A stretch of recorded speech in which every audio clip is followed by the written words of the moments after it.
तो देखिए सबसे पहले मैं क्वेश्चन नंबर 51 को लेकर के चलती हूँ स्टूडेंट। क्वेश्चन नंबर 51 यहाँ पर आपको क्या बता रहा है, सिलसिलेवार सहसंबंध के घटित होने के अनेक कारण हैं। ठीक है, सहसंबंधन के घटित ना होने का कारण क्या है? There are several reasons why serial correlation occurs. The reason which does not cause serial correlation. अब सबसे पहले देखो serial correlation क्या है। ये हम कहते हैं ऑटो कोरिलेशन। ठीक है, ऑटो कोरिलेशन के जैसे जो एजम्पशंस होते हैं ना, उसमें हम 4 एजम्पशंस को लेके चलते हैं। तो एजम्पशन नंबर 4 जहाँ पर वायलेट होता है, ठीक है, तो इसमें रिसर्चर जो है, रिसर्चर में have excluded some important variable from the regression model. तो यहाँ पर आप लोगों में से जिन्होंने 2 लगाया है वो बिल्कुल सही है। 52 है, निम्नलिखित में से कौन सा अंतः उद्योग व्यापार सूचकांक को शुद्धतः चिन्हित करता है? ठीक है, तो यहाँ पर आपको बताना है इंडस्ट्री का ट्रेड इंडेक्स। स्टूडेंट, तो ट्रेड इंडेक्स यहाँ पर 52 का आंसर होगा 2, 1 minus x minus m and x plus m. इसको हम लॉयड इंडेक्स भी कहते हैं। 54 में मैचिंग का था, ये कोई बहुत मुश्किल नहीं था, आप लोगों ने इसको भी भेजा है कि मैम इसको भी बताएं। देखो इसमें सबसे पहले मैं क्या कहती हूँ कि आप अगर मैचिंग का कोई भी प्रॉब्लम आता है तो उसमें जो आपको काफ़ी जाना हुआ सा लगता है आपने उसको पहले बनाना है। जैसे नेचुरल रेट ऑफ एम्प्लॉयमेंट और रैशनल एक्सपेक्टेशन मॉडल, ये दोनों को अगर आप देखते हो तो आपके माइंड में ये चीज़ आ जाती है कि ये किसने बनाया होगा, है ना। अब यहाँ पर जैसे रैशनल एक्सपेक्टेशन मॉडल है डी में आपका जो जवाब होगा वो होगा 3, Robert Lucas. Natural rate of employment B में होगा मिल्टन फ्रीडमैन। तो 2 जब हम पकड़ लेते हैं तो हमारा आंसर हमें पता चल जाता है। ठीक है, और इसके बाद इन्फ्लेशन टारगेटिंग है ना, ए में 4 होगा जेबी टेलर, और सी टाइम इनकंसिस्टेंसी प्रॉब्लम, तो ये होगा किडलैंड एंड प्रेस्कॉट। क्वेश्चन नंबर 55, अच्छा ये आपने जो भेजा है स्टूडेंट ये बहुत ही इजी है, कोई बहुत ज़्यादा मुश्किल क्वेश्चन ये नहीं है। इसमें है आपको 2 वेरिएबल रिग्रेशन मॉडल का ये क्वेश्चन है। ठीक है, 2 वेरिएबल रिग्रेशन मॉडल जहाँ पर नंबर ऑफ ऑब्जर्वेशन आपको दिया हुआ है 13, है ना। अभी कथनों की संख्या 13 है, ये पूरा फॉर्मूला बेस्ड है। इसमें एरर टर्म आपको दिया हुआ है 0.89, टीएसएस दिया हुआ है 105।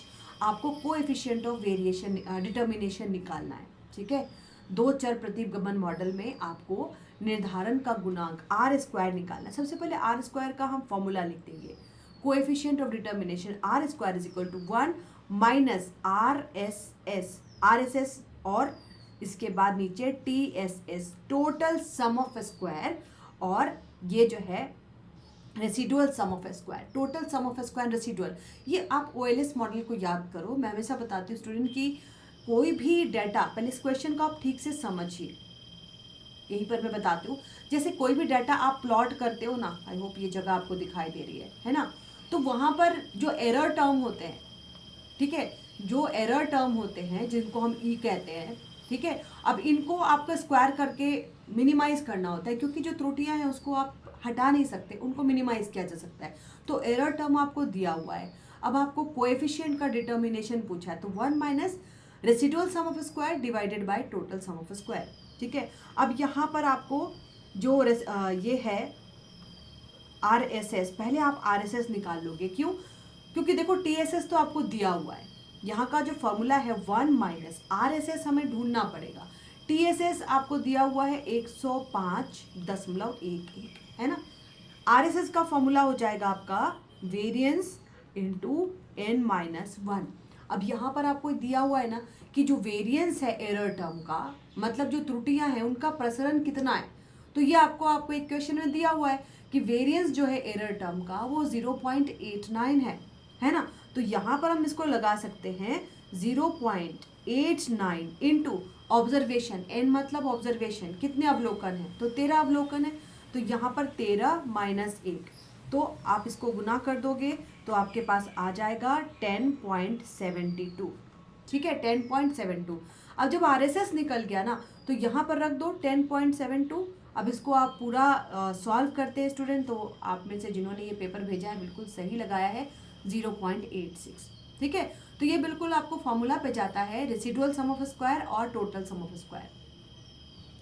ये इकोनोमेट्रिक्स में भी आप इसको पढ़ते हो, तो आपने इसको ऐसे एनलिस्ट किया हुआ, ऐसे मत करो, ये आपने बिल्कुल ही सही लगाया है जिनका भी ये पेपर है।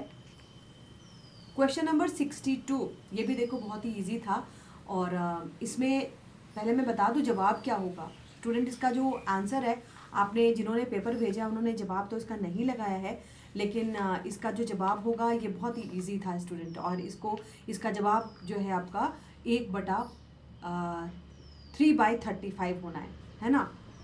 अब ये कैसे होगा, देखो नंबर 1 इसका जवाब होगा। अब यहाँ पर आपको वायलेंट, ठीक है, एक आपको वर्ड दिया गया है violent. Find the chance of that the vowel I O E occupies odd position only. Even पर नहीं, ऑड पर आएगा, है ना। तो यहाँ पर ऑड पर आने के लिए सबसे पहले आई ओ और ई का हम निकालेंगे, तो कितने तरह से इनको हम अरेंज कर सकते हैं। इनका अरेंजमेंट कितने तरह से हो सकता है, 3 तरीके से हो सकता है। तो 3 का फैक्टोरियल ले लीजिए, 3 का फैक्टोरियल मतलब 3 × 2 = 6, 6 तरीके से हम इनको अरेंज कर सकते हैं। अब जब 3 आपने वॉवेल निकाल दिया तो क्या बचा आपके पास, V बचा, L बचा, N बचा और T। मतलब अब हमारे पास V, L, N, T ये जो 4 वर्ड हैं, इसको हम कितने तरह से इनका विन्यास कर सकते हैं, कितने तरीके से व्यवस्था कर सकते हैं। तो 4 तरीके से, तो 4 का फैक्टोरियल तो मतलब कितना हो जाएगा 24, है ना। 4 × 3 × 2, तो हम इसको 24 तरह से कर सकते हैं। मतलब टोटल फेवरेबल अरेंजमेंट कितना है हमारा, टोटल फेवरेबल अरेंजमेंट इन दोनों प्रकार से, तीनों वॉवेल को हम कितने तरीके से अरेंज कर सकते हैं, 6 तरीके से, और ये जो 4 कॉन्सोनेंट हैं उनको हम 24 तरीके से, मतलब 24 × 6 तरीके से, मतलब 144 हो गया। और टोटल अरेंजमेंट कितने तरीके से होता है, तो कितने हैं यहाँ पर, 1 2 3 4 5 6 7 हैं। तो 7 का फैक्टोरियल आप ले लोगे, 7 का फैक्टोरियल मैंने निकाला तो 5040, ठीक है। तो आपको यहाँ पर डिवाइड करके लिखना पड़ेगा स्टूडेंट। डिवाइड करेंगे हम यहाँ पर, आई होप यहाँ पर आपको दिखाई दे रहा होगा। तो 144 / 5040, इसको आप कट करोगे तो 3/35, ये आपका आंसर होगा। 71 में है स्टूडेंट की मुक्त अर्थव्यवस्था के अंतर्गत मुद्रा नीति के संबंध में ट्रिलेमा की अवधारणा। अब देखो यहाँ पर जो आपका क्वेश्चन है ना, ये जो मैं आप लोगों को बताती हूँ, मंडल फ्लेमिंग मॉडल और इसमें एक्सचेंज रेट थियरी, इन सभी चैप्टर्स में आपको मिलता है, लेकिन अभी तक इससे सवाल उठाया नहीं गया था ट्रिलेमा की अवधारणा से, ठीक है। Monetary policy in open economy, जब हम मंडल फ्लेमिंग मॉडल पढ़ते हैं तो उसमें 2 तरीके के सिचुएशंस हमें बताए जाते हैं इंटरेस्ट रेट को लेके, लेकिन यहाँ पर जो है, यहाँ पर फ्री फ्लोट ऑफ कैपिटल को भी लेते हैं, ऑटोनोमस मॉनेटरी पॉलिसी को भी लेते हैं, और फिक्स एक्सचेंज रेट को भी लेते हैं। इन तीनों के थ्रू हम किस प्रकार से अर्थव्यवस्था में हम एक तरीके से बैलेंस ला सकते हैं, ठीक है। तो in the context of monetary policy in open economy, concept of trilemma. तो ट्रिलेमा की जो धारणा है उसमें हम क्या क्या चीज़ें लेते हैं 70 में, तो देखो B, C और E। B मतलब पूर्णतया पूंजी गतिशीलता, इसको हम इस तरीके से बनाते हैं। यहाँ पर हम लेते हैं फ्री फ्लो ऑफ कैपिटल, यहाँ पर हम लेते हैं ऑटोनोमस या इंडिपेंडेंट मॉनेटरी पॉलिसी, और तीसरी जगह पर हम लेते हैं फिक्स्ड एक्सचेंज रेट। तो ये बहुत ही नए तरह का मैंने सवाल देखा, और इसलिए मैं कह रही हूँ कि क्वेश्चंस इतने भी इजी नहीं थे। क्वेश्चंस का स्टैंडर्ड तो बहुत ही बढ़िया था, और इसको बनाने के बाद मैं इसका आपको कट ऑफ भी ज़रूर बताऊंगी। क्वेश्चन नंबर 78 आपने भेजा है कि मैम 78 का क्या होगा स्टूडेंट, तो 78 का 4 होगा। देखो मार्जिनल रेट ऑफ सब्स्टिट्यूशन है ना, marginal rate of substitution indifference curve के बारे में बहुत ध्यान से पढ़ना। पहला ऑप्शन क्या आपको दे रहा है,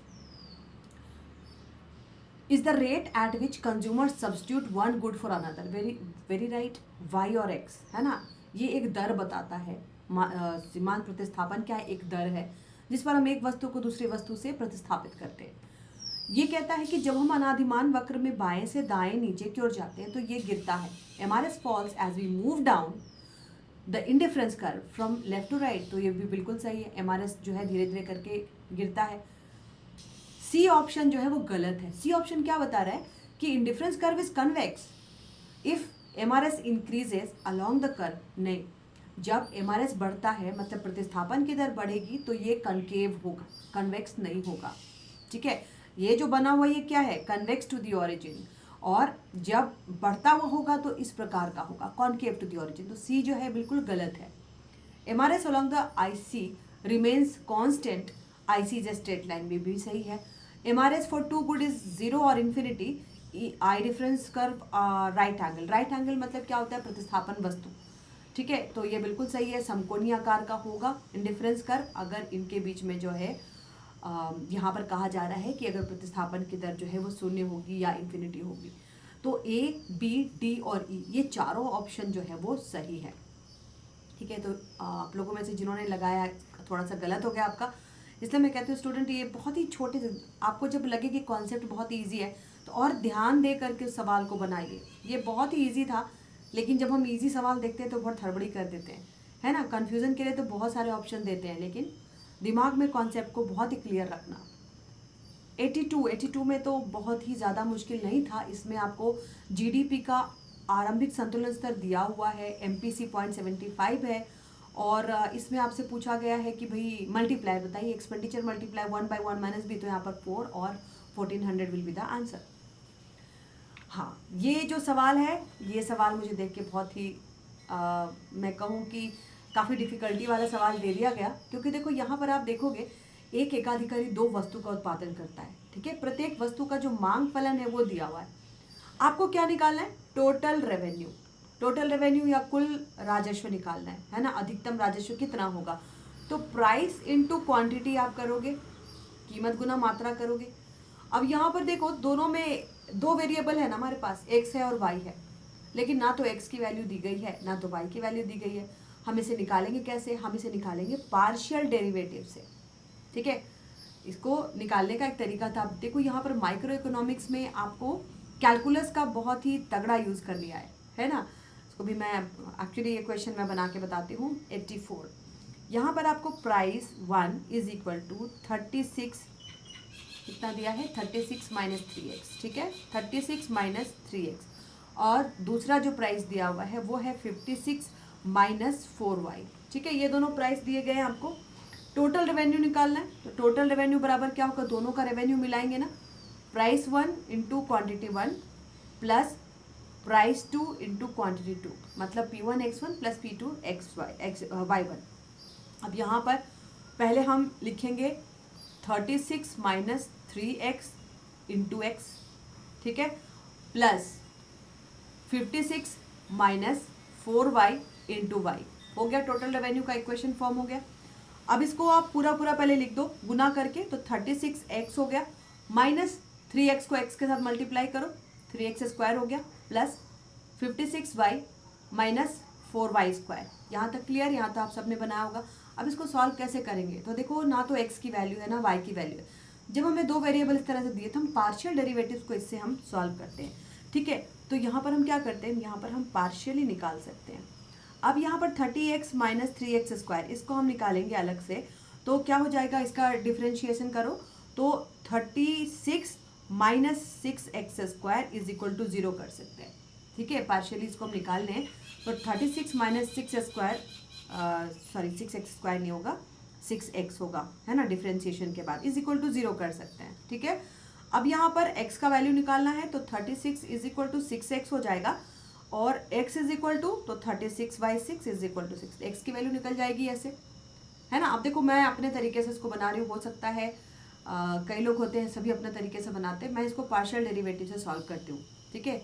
अगर आप लोगों ने भी किस तरीके से बनाया है तो उसको ज़रूर यहाँ पे मेंशन करना, क्योंकि मेरे अकॉर्डिंग कैलकुलस में ये पार्शियल डेरिवेटिव से ये प्रॉब्लम सॉल्व होती है, ठीक है। तो इस तरीके से हम x की वैल्यू निकाल लेते हैं। अब x की वैल्यू निकल गई ना, तो इस x की वैल्यू को हम यहाँ पे पुट कर सकते हैं ना। अब इसी तरह से y की वैल्यू को भी पार्शियली निकाल लो, तो यहाँ पर 56y माइनस 4y स्क्वायर है, इसको हम अवकलन करेंगे तो हो जाएगा 56 माइनस 8y, ठीक है, इज इक्वल टू 0, ठीक है। हमें मैक्सिमम करना है ना, यहाँ पे पूछा गया total revenue, maximum total revenue, तो मैक्सिमम जब हम जीरो करते हैं, जीरो से इक्वेट करते हैं, इसलिए मैं जीरो से इक्वेट कर रही हूँ, क्वेश्चन भी ध्यान दीजिएगा। अधिकतम राजस्व, तो मैक्सिमम पूछ रहा है तो जीरो से इक्वेट करेंगे, कोई भी चीज़ मैक्सिमम पे जाएगी, जीरो से इक्वेट होगी। अब यहाँ पर 56 इज इक्वल टू 8y, तो y की वैल्यू कितनी आ जाएगी 56 divided by 8 is equal to 7 आ गई। अब इस 6 को और इस 7 को इस इक्वेशन में आप रख दोगे, है ना, इस इक्वेशन में रखें हम, तो ये इक्वेशन क्या हो जाएगा 36 इंटू 6 माइनस 3 इंटू 36, ठीक है, पुट किया मैंने, ब्रैकेट बंद, प्लस 56, आई होप आपको दिखाई दे रहा हो, 56 माइनस 4 इंटू वाई की वैल्यू 7, 7 का स्क्वायर। अब इसको हम पूरा सॉल्व करेंगे तो 216 minus 108 plus 392 minus 196 is equal to 108 plus 196 is equal to 304। मेरे अकॉर्डिंग इसकी जो वैल्यू है 304 ये आनी चाहिए, ठीक है। तो यहाँ पर देखो बहुत ही अच्छा सवाल दिया गया था, लेकिन मैं कहूँगी कि इकोनॉमेटिक्स, मैं कहूँगी मैथमेटिकल इकोनॉमिक्स का बहुत ज़्यादा यूज़ कर लिया गया है ना। This is one of the very tricky question, और इसलिए ये सारे मैथ्स देख के मैंने कहा कि भाई इतना भी इजी नहीं था, थोड़ा सा डिफ़िकल्टी लेवल रखा गया, और इसलिए रखा गया कि भाई थोड़ा सा यूजीसी नेट का स्टैंडर्ड अच्छा होना भी चाहिए। चलिए 111 आपने भेजा है कि मैम ये कैसे बनेगा भाई, तो ये तो बहुत ही इजी है। 111 नंबर में क्या है, ये जो हम बनाते हैं ना मैक्रो इकोनॉमिक्स में हमेशा बनाते रहते हैं ना, y is equal to C plus I plus G, वही सेक्टर वाला मॉडल है ना। यहाँ पर आपको क्या दिया गया है, स्वायत्त उपभोग व्यय, तो ऑटोनोमस कंजम्पशन को मैं ए लिखती हूँ, 50 हो गया। ऑटोनोमस कंजम्पशन आपको दिया हुआ है कितना 100 दिया गया है, b इज इक्वल टू दिया गया है 0.5, तो y निकल जाएगा a plus I divided by 1 minus B, है ना, क्योंकि क्या होता है इक्विलिब्रियम पे y is equal to C plus I plus G होता है ना। अब यहाँ पर हम y इज इक्वल टू क्या रखते हैं, a plus B Y plus I plus G रखते हैं, है ना। फिर इसको और हम इक्वेशन को सॉल्व करते हैं, y minus B Y is equal to A plus I रखते हैं, तो यहाँ पर क्या हो जाता है 1 minus B Y is equal to A plus I होता है, तो y इज इक्वल टू हम कर सकते हैं ना a plus I divided by 1 minus b, तो वही यहाँ पर मैंने किया है। अब इसमें जितने भी क्वेश्चंस इसको आप रखोगे तो a की वैल्यू 50 है ना, प्लस i की वैल्यू कितनी है 100, और यहाँ पर 0.5, तो इसको हम सॉल्व करेंगे तो 300 मिलियन आपको आ जाता है। इसके बाद है स्टूडेंट किसी मॉडल पर आरोपित प्रतिबंधों का परीक्षण करते समय एफ स्टैट की गणना करते हैं। इसमें m क्या होता है, m जो है स्टूडेंट रेस्ट्रिक्टेड वेरिएबल्स हैं, ठीक है। तो sample size of the restricted model 126, ये तो बहुत ही इजी था, मैं कहूँगी this was the easiest of all, लेकिन थोड़ा सा डिफ्रेंसिएशन में जहाँ तक मैं समझती हूँ बहुत सारे स्टूडेंट हैं। अब देखो आर्ट्स के स्टूडेंट हम होते हैं तो हमारे लिए मैथ थोड़ा सा मुश्किल होता है, लेकिन जिनका मैथ पेपर रहा है वो तो अच्छे से सॉल्व कर लेते हो। लेकिन फिर भी मैं अभी भी कहती हूँ कि इकोनॉमिक्स में माइक्रो इकोनॉमिक्स की पढ़ाई करने के पहले आपको कैलकुलस को बढ़िया से कर लीजिए, अवकलन और समाकलन पे पूरा कमांड होना है ना। तो ये सवाल उनसे ज़रूर बन गया होगा जिनका कमांड अवकलन पर है ना। मैं हमेशा ये बात को कहती हूँ, लाइव क्लास में भी कहती हूँ, मैं यूट्यूब पर भी मैंने बहुत बार बोला है, ठीक है। आप लोगों के कमेंट्स आते रहते तरह तरह के, मैं उतना बॉदर नहीं करती। स्टूडेंट कहते हैं मैम इकोनोमेट्रिक्स में मैम इतना मैथ हमें पढ़ना पड़ता है, लेकिन मैथ जो है माइक्रो इकोनॉमिक्स का इंटीग्रल पार्ट है, आप उसको अलग नहीं कर सकते। और एग्ज़ाम आने के पहले ही मैंने बोला था, आप मेरा वीडियो निकाल के देखिएगा, एग्ज़ाम के पहले ही मैंने बोला था ये फेवरेट क्वेश्चन है यूजीसी नेट का, अधिकतम लाभ की का वो मात्रा निकाले जिस पर अधिकतम लाभ होगा, है ना। मैं पहले भी आपको बता चुकी थी। तो और मैंने ये भी कहा था कि क्वेश्चन नहीं बदलता है, आंकड़े बदलते हैं, प्रारूप बदलता है। तो ये क्वेश्चन प्रारूप बदल के आया आपके पास, ठीक है। तो देखो इसको कैसे बनाएंगे, ये हमारा है फर्म का लागत और मांग, है ना। अधिकतम लाभ कहाँ पर होगा, तो देखो मैं हमेशा कहती हूँ शॉर्टकट से कैसे बनेगा, जहाँ पर सीमांत आगम बराबर सीमांत लागत के हो, ठीक है। सीमांत आगम निकालने के लिए पहले टोटल रेवेन्यू निकालेंगे, ठीक है।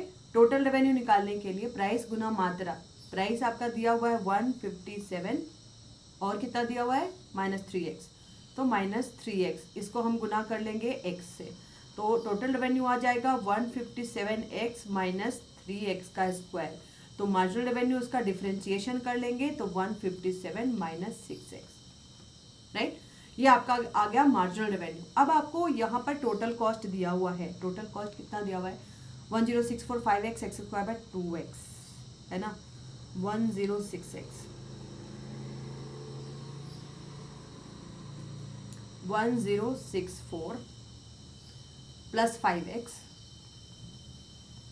Plus x square by 25, x square by 25, ये आपका है marginal total cost. Marginal cost में बदलने के लिए क्या करोगे? इसका भी अवकलन करोगे, डिफरेंशिएशन।